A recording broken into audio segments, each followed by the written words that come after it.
आज डिस्कस करेंगे socio religious causes के बारे में।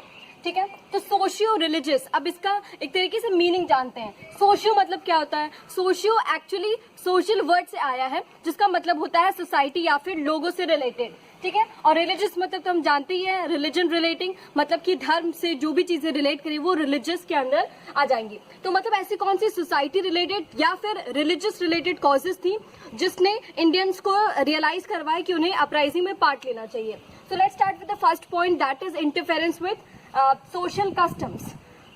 इसका पहला पॉइंट है some reforms of British try to improve society.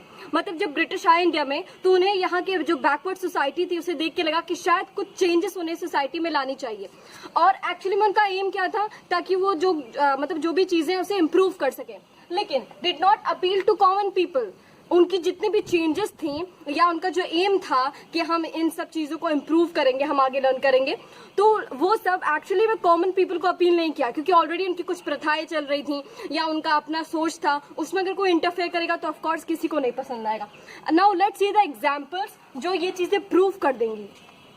First is abolition of sati in 1829। Please learn the dates, I will be underlining. ये तीनों डेट्स आप याद कर लीजिए। तो पहला एबॉलिशन ऑफ सती, ठीक है, तो मतलब पहले टाइम पे कुछ ऐसी औरतें रहती थी अगर जिनके हस्बैंड मर जाते थे तो वो भी आग में जलकर खुद को मार देती थी। तो ये जो प्रथा थी इसको ब्रिटिश के आने के बाद थोड़ा सा रिफॉर्म इसमें मिला, इसमें कुछ चेंजेस ब्रिटिश ट्राई किए, लेकिन ये कॉमन पीपल को अपील नहीं किया।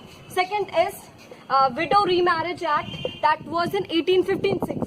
ठीक है, तो विडो रीमैरिज मतलब जितनी भी विधवा औरतें थी जिनके हस्बैंड मर गए थे, अगर उनकी फिर से शादी करानी है, क्योंकि स्टार्टिंग में नहीं होता था, स्टार्टिंग में अगर किसी का पति कितने भी एज में मर जाता था तो पूरे जब तक वो जीवित रहती थी तो उन्हें बिल्कुल नॉर्मली रहना पड़ता था, उनकी फिर से शादी नहीं होती थी। तो ये जो रीमैरिज था कि फिर से उनकी शादी कराई जाए, ये जो उनका सोच थी वो भी कॉमन पीपल को अपील नहीं किया, and it was in 1856।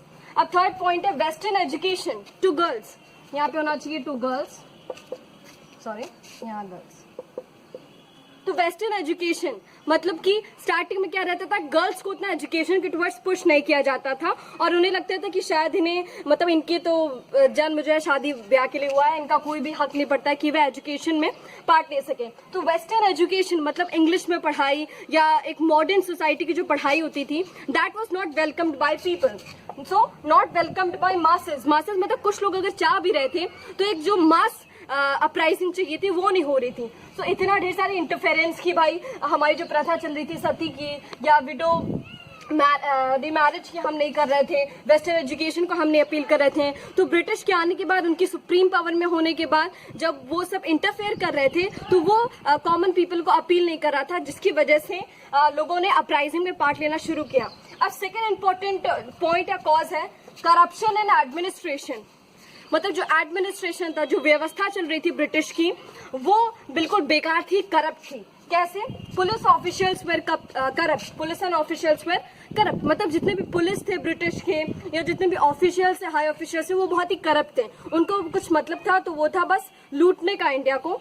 And rich got justice. अब ये पॉइंट क्यों लिखा है कि रिच गॉट जस्टिस? बिकॉज जितने भी अमीर लोग थे उनके पास पैसे थे तो उनको कुछ भी काम करवाना रहता था तो वो पैसों के बलबूते करवा लेते थे।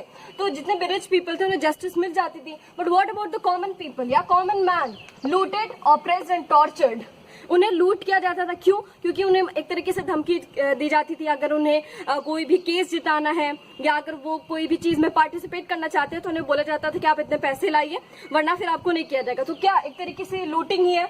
ऑप्रेस्ड, उन्हें सप्रेस किया जाता था कि जो है आप यहाँ नहीं पार्टिसिपेट कर सकते, और एक तरीके से पूरी सोसाइटी में वो ऑप्रेस्ड हो जाते थे। Third thing tortured. भाई अब किसी को इतना बुरी तरीके से लूट किया जाएगा, उसे जस्टिस नहीं मिल रही है तो ऑफकोर्स उन्हें टॉर्चर ही फील होगा। तो ये थे 2 पॉइंट्स। अब आगे स्टडी करते हैं हमारा तीसरा point, apprehensions about modern innovations. अब एप्रीहेंशंस मतलब क्या होता है? आप एक तरीके से डर कह सकते हैं, भय कह सकते हैं। ठीक है, तो एक जो मॉडर्न इनोवेशन, जो मॉडर्न चीजें ब्रिटिश ला रहे थे हमारे इंडिया में, उसको लेके इंडियंस के अंदर एक बहुत ही डर था कि आखिर वो कैसे हैं, कहीं वो हमारे रिलीजन को तो खराब करने के लिए नहीं है या कहीं वो हमें तो मारने के लिए नहीं है। तो आइए इसके पॉइंट्स देखते हैं। First is people were suspicious about the modern innovations. मतलब लोगों को बहुत ही शक था जो नए नए मॉडर्न इनोवेशंस ब्रिटिश ला रहे थे, तो उसमें उनको बिल्कुल भी भरोसा नहीं था। अब इसका एग्जाम्पल देखते हैं। Telegraph poles use to hang people. लोगों को क्या लग रहा था कि जो टेलीग्राफ या टेलीग्राम लाए थे ब्रिटिश लोग इंडिया में, तो जो टेलीग्राफ के पोल्स होते हैं जिससे वो कनेक्टेड होते हैं, वो क्या थे, that was used to hang people. मतलब वो जो पोल्स थे वो इंडियंस को हैंग करने के लिए थे, या जो भी लोग ब्रिटिश के अगेंस्ट थे इंडियंस, उनको लटकाने के लिए, हैंग करने के लिए टेलीग्राफ के पोल्स यूज कर रहे थे। और सेकेंड है रेलवे कंपार्टमेंट्स। अब रेलवे कंपार्टमेंट या जो भी चीजें ब्रिटिश ट्रांसपोर्टेशन के इम्प्रूवमेंट के लिए लाए थे, जैसे रेलवेज हुआ या रेलवे की कंपार्टमेंट, उसमें इंडियंस ने क्या देखा कि जो हायर कास्ट और लोअर कास्ट के लोग हैं वो एक साथ बैठ रहे हैं। अब तक तो बहुत बड़ी प्रथा चल रही थी, प्रिंसिपल ऑफ अनटचेबिलिटी की थी, कि अगर भाई हम ये बड़ी जात का, ये छोटी जात का, तो इसको नहीं छूना है, हम बगल में बैठ नहीं सकते, इसका पानी नहीं पी सकते। तो ऐसे टाइम पे ब्रिटिश ने रेलवे कंपार्टमेंट्स लॉन्च किए जिसमें भी हायर प्लस लोअर कास्ट दोनों एक साथ बैठ रहे हैं, तो ऑफकोर्स लोगों को बुरा लगेगा। And the last point is believe that will defy their caste और रिलीजन। अब इन सब चीजों को देख के जो ब्रिटिश है वो उनके कास्ट, क्रीड, रिलीजन को बुरी तरीके से डिफाई या खत्म करने के लिए ही उन्होंने ऐसे बड़े बड़े मॉडर्न इनोवेशंस लाए हैं और उन्होंने अपराइजिंग में पार्ट लिया ताकि इस चीज को खत्म किया जा सके। Now the fourth point is policy of racial discrimination, कि किस तरीके से ब्रिटिश अपने आप को और इंडियंस में बहुत ही ज्यादा फर्क देखते थे, बहुत ही डिस्क्रिमिनेट करते थे इंडियंस को। That is British, first point is British supreme power from Indians. अब ब्रिटिश को क्या लगता था कि हम तो भाई हम बहुत ज्यादा एजुकेटेड है इंडियन से, और हम तो इंडियन से बहुत ज्यादा सुप्रीम है, इंडियंस हमारे सामने कुछ नहीं है। तो ऐसी सुपीरियोरिटी की जो फीलिंग थी वो ब्रिटिश के अंदर थी। And they were rude towards Indians, एक पॉलिसी ऑफ कंटेम्प्ट फॉलो करते थे इंडियंस के टुवर्ड्स, बहुत ही रूड थे। ये ऑलरेडी हमने प्रीवियस वीडियोस में देखा है कि किस तरीके से उन्हें जस्टिस नहीं मिलती थी और ऑलरेडी इतना लूट हो रहा था India. Second point is Muslims were cruel unfaithful. ये जो है ब्रिटिश ने कहा था कि जो मुस्लिम्स थे पूरा डब्ड कर दिए थे, और जैसे हिंदू को मुस्लिम्स के टुवर्ड्स भड़का रहे थे और जो मुस्लिम्स थे उन्हें हिंदू के टुवर्ड्स। तो उन्होंने क्या किया, जो मुस्लिम है वो बहुत ही क्रूअल हैं, बहुत ही चालाक है, बहुत ही अनफेथफुल है, उन पर विश्वास नहीं किया जा सकता है, और Indians were ill treated and insulted. तो ब्रिटिश की जो सुपीरियोरिटी थी वो उन्हें बार बार इंडियंस को क्या कर रही थी, इल ट्रीट कर रहे थे, वो लोग इंसल्ट कर रहे थे और एक तरीके से बार बार नीचा दिखाने की कोशिश कर रहे थे। अब डिस्कस करेंगे हम लोग फिफ्थ पॉइंट। फिफ्थ पॉइंट है टैक्सिंग रिलीजियस प्लेसेस। मतलब ऐसा टाइम आ गया जब ब्रिटिश ने इवन रिलीजियस प्लेसेस को, चाहे वो हिंदू प्लेस हो, टेम्पल्स हो, मॉस्क्स हो, सबको क्या किया, टैक्स करना शुरू कर दिया, उनपे टैक्सेस लगाना। The first point is religious sentiments were hurt. अब भाई किसी के भी रिलीजियस प्लेस हम जैसे मंदिर में पूजा करने जाते हैं, मस्जिद में पूजा करने जाते हैं, तो कहीं भी हम अगर हमारी ऐसी चीजों को टैक्स करना शुरू कर दिया जाए, हमारा वहां पे जाना रोक दिया जाए, तो ऑफकोर्स जो रिलीजियस सेंटिमेंट्स होंगे वो हर्ट होंगे।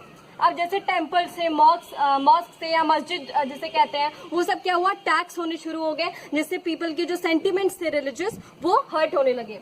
Families dependent on these plotted against British.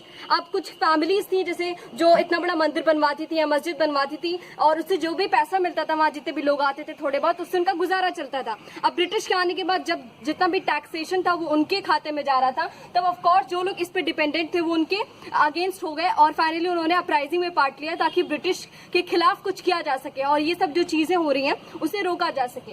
Now sixth and last point is fears regarding western education. अब ऑलरेडी मैंने आपको बताया कि 1829 में वेस्टर्न एजुकेशन को इंडिया में लाया गया था ब्रिटिश द्वारा। अब क्या हुआ, 1829 में तो लाया गया, लेकिन अब इसकी स्टोरी क्या है कि बंगाल गवर्नमेंट जो कि ऑलरेडी ईस्ट इंडिया कंपनी द्वारा रूल की जा रही थी, उसने क्या किया, इंग्लिश क्लासेस शुरू कर दिए। कहाँ पे, कलकत्ता मद्रास, यानी मद्रास एक जगह है कलकत्ता में, वहां पे उन्होंने इंग्लिश क्लासेस शुरू कर दी। और क्या हुआ कि वो एक्चुअली में एक मुस्लिम इंस्टीट्यूशन था, जो कलकत्ता मद्रास में जो इनका यहाँ कॉलेज दिखाया जा रहा है वो मुस्लिम इंस्टीट्यूशन था, और वहां पे इंग्लिश क्लासेस शुरू कर दी गई। अब यहाँ पे बात आती है कि बनारस संस्कृत कॉलेज में, अब यहाँ पे मुस्लिम में शुरू हुआ था, अब यहाँ पे बनारस संस्कृत कॉलेज मतलब इस्लामिक में शुरू हुआ था, अब यहाँ पे हिंदू में भी शुरू होने लगा इंग्लिश क्लासेस। तो अब रिलीजियस लोगों को क्या लगा, that it is to defy their Islamic और Hindu studies.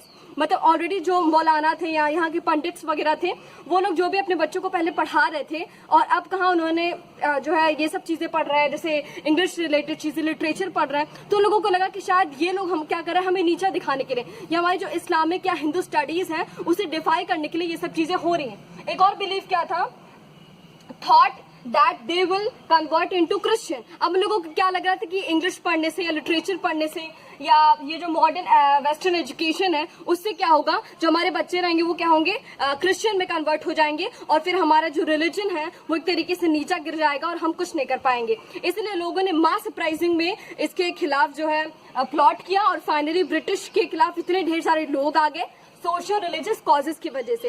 So thank you for watching my video. Next video में हम और भी ज्यादा कॉजेज जानेंगे, जैसे कि इकोनॉमिक कॉजेज और बहुत ही interesting history videos. Thank you.